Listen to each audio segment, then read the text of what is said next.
En économie ou dans les sciences expérimentales, il existe plusieurs modèles mathématiques utilisés pour comprendre et prédire surtout le comportement futur d'une population, par exemple, ou d'un capital, ou d'une maladie, etc. Et puis, parmi les modèles de croissance, on a bien sûr le modèle linéaire, soit avec une pente négative, soit une pente positive. La pente positive, par exemple, si on mesure la croissance d'une plante. Mais surtout, on va utiliser le modèle exponentiel, qui peut ressembler à ce que vous voyez ici à droite. Donc dans cette vidéo, on va parler des modèles de croissance exponentielle. Et la première chose à savoir, c'est qu'un modèle de croissance exprime quelque chose en fonction du temps. Et selon qu'on parle de croissance ou de décroissance, on va représenter graphiquement l'évolution dans le temps de la manière suivante. Donc si on parle de croissance, on aura quelque chose. Donc là, on a le temps sur l'axe des x.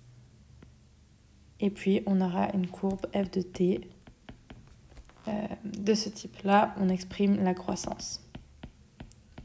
Si on veut exprimer la décroissance, on aura quelque chose également avec le temps sur l'axe des x. Et puis, une courbe qui est plutôt comme ceci. Ici, décroissance. Et puis parmi les différents modèles, on va distinguer le modèle discret que l'on associe en principe avec un taux de croissance réel et le modèle continu que l'on associe en principe avec un taux de croissance continu ou instantané.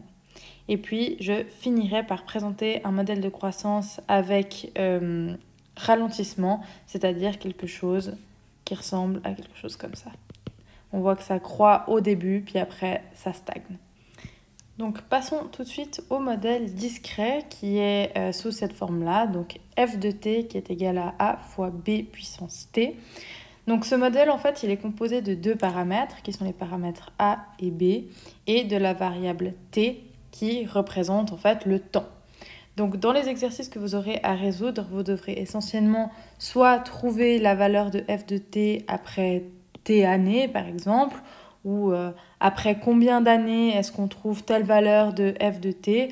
Là, on devra utiliser les logarithmes que l'on verra dans une prochaine vidéo.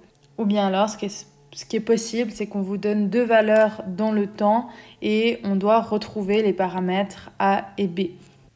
Par exemple, on pourrait avoir comme donnée, on pourrait nous dire que au temps 0, la valeur de f de t, elle vaut 2.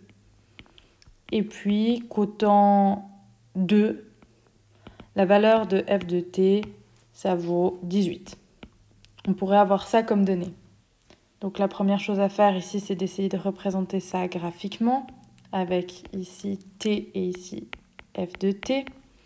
Et puis on aurait le premier point en 0,2, donc on va dire ici.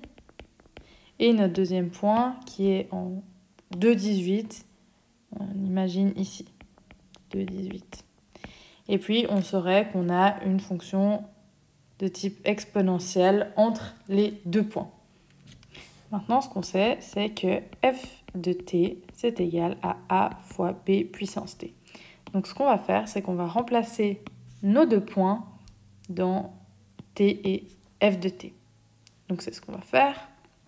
Pour le premier point qui est ici 0,2, je vais remplacer du coup t par 0 et f de t par 2. Ce qui nous donne a fois b puissance 0 qui est égal à 2. Et je vais faire pareil pour mon deuxième point, 2,18. Je vais remplacer le t par 2 et f de t par 18, ce qui nous donne a fois b puissance 2 est égal à 18. Et là, j'ai un système. Maintenant, vu que je sais que b à la puissance 0, un nombre à la puissance 0, ça donne toujours 1. J'ai que a est égal à 2. Donc ici, je peux déjà dire a est égal à 2. Donc, je vais remplacer a par 2 ici.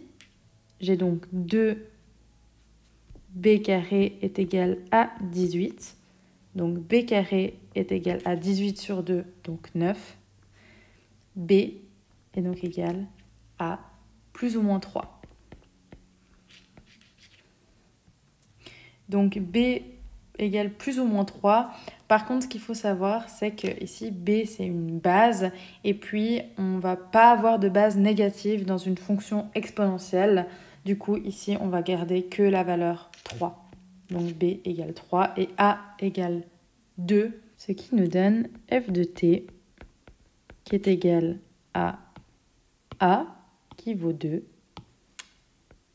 fois b qui vaut 3 puissance t. Maintenant qu'on a passé en revue le modèle discret, on va regarder le modèle continu.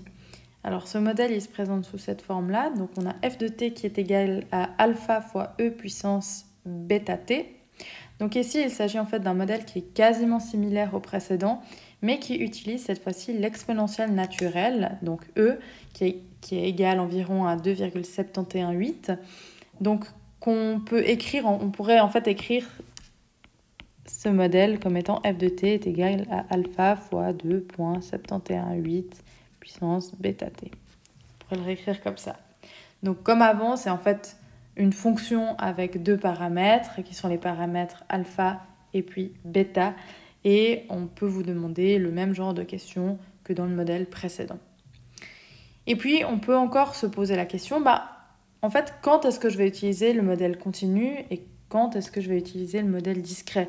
Et puis la réponse, elle est en fait liée à la notion de taux de croissance qu'on va utiliser. C'est ce qu'on va regarder maintenant. Alors, pour faire simple, lorsque l'on va parler du taux de croissance réel, qu'on va noter I, on va utiliser le premier modèle et on va remplacer le B par 1 plus I.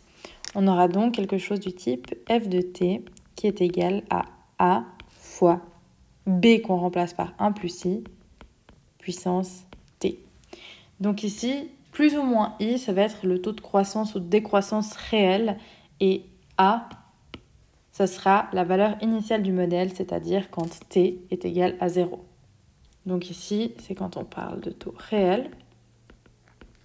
Et puis maintenant, quand on parle de taux de croissance continu, nominal ou bien encore instantané, qu'on va noter bêta, on va utiliser le deuxième modèle, donc f de t, qui est égal à alpha fois e puissance bêta t. Donc ici, plus ou moins b, ce sera plus ou moins le taux de croissance nominal.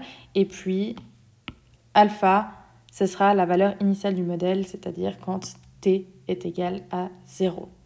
Donc ici, c'est quand on a un taux continu, nominal ou encore instantané. On va prendre tout de suite un exemple pour que vous compreniez mieux. Imaginons qu'on place 4000 francs à intérêt composé de 3%. Alors, on aura soit le modèle suivant, donc f de t qui est égal à 4000 fois 1 plus i, donc 1 plus 0,03 puissance t. Donc ça, c'est si on utilise le premier modèle et si 3% est un taux réel. Ou on aura f de t qui est égal donc à alpha fois e puissance bêta t, donc alpha qui est 4000 fois e puissance bêta qui est 0,03 t. Donc là, c'est dans le cas d'un taux continu. Et puis encore, j'aimerais rajouter une petite remarque. En fait, ce qu'il faut savoir, c'est qu'on peut facilement passer de ce modèle à ce modèle et inversement, vu qu'on sait en fait que 1 plus i, ça va être égal à e puissance bêta. Donc je vais noter 1 plus i, c'est égal à e puissance bêta. Du coup, si on connaît i, on va forcément connaître la valeur de bêta. On aura bêta qui est égal au log naturel de 1 plus i sur le log naturel de e. Et ça, on sait que le log naturel de e, ça fait 1. Du coup, on a bêta qui vaut log naturel de 1 plus i. Et inversement, si on connaît la valeur de bêta, on va pouvoir connaître la valeur de i. Tout simplement, i est égal à e puissance bêta moins 1. Maintenant qu'on a vu ça, ce qu'il faut savoir, c'est qu'il existe d'autres modèles de croissance. Ici, je voulais vous en présenter un qui est par exemple le modèle logistique qui ressemble à ça. Et comme en fait je l'ai dit avant, les modèles exponentiels simples, ils montrent une évolution qui ne s'arrête jamais, soit à la hausse, soit à la baisse. Donc on va avoir quelque chose soit comme ça, soit comme ça, mais ça ne s'arrête jamais. Donc ces modèles, en fait, ils sont souvent imparfaits et puis ils ne traduisent pas forcément toujours bien la réalité. On pourrait penser par exemple à une société qui gagne de plus en plus de parts de marché. Eh ben, ça peut augmenter de manière exponentielle, mais après, à un moment, elle ne peut pas dépasser les 100% de parts de marché. Donc, ce modèle-là, il n'est pas approprié vu qu'il ne s'arrête jamais. Donc, on pourrait avoir un modèle un peu plus approprié qui serait quelque chose du type... tac, on aurait ici le temps. Ici, on aurait les parts de marché, 100% de parts de marché. Donc, quelque chose qui augmente de manière exponentielle au début, puis après, ça stagne aux alentours de 100%. Donc ce modèle-là, il est appelé modèle logistique. Et comme on le voit dans la formule ici, il va en fait dépendre de 3 paramètres. Le paramètre K, A et puis le paramètre R. On ne va pas le présenter ici, mais c'est juste pour dire en fait que dans des modèles de croissance, il y en a beaucoup d'autres. Et l'idée, c'est toujours de trouver le bon modèle qui colle au mieux à la réalité, comme dans cet exemple ici. Donc voilà, cette vidéo sur les modèles de croissance exponentielle est désormais terminée. J'espère qu'elle vous aura plu. Si c'est le cas, je vous invite à vous abonner à la chaîne ainsi qu'à liker cette vidéo. Je vous remercie beaucoup pour votre attention et vous dis à une prochaine.